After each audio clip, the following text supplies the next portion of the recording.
Bholenath recording studio बानावर बिशुनगंज।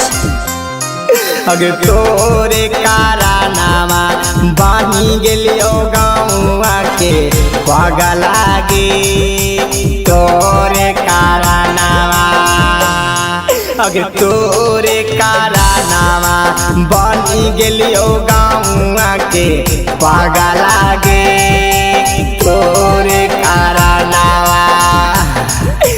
केतना तोरा माना हलियो जनमो से ज्यादा गे तोरे कारनामा बनी गेलियो गाँवा के पागला गे तोरे कारनामा।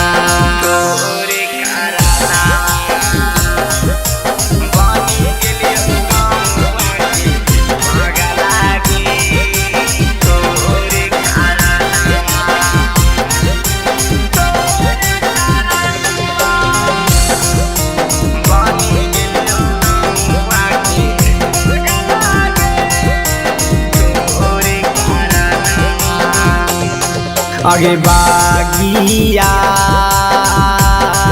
बगीचावा में खेलनी अगे तोरे आंगनावा में खेलनी अगे ताबो काहे छोड़ी चला गेनी अगे लागा दे दिया पाना परानावा गे तोरे कारनामा बनी गेलियो गाँवा के पागला गे तोरे कारनामा।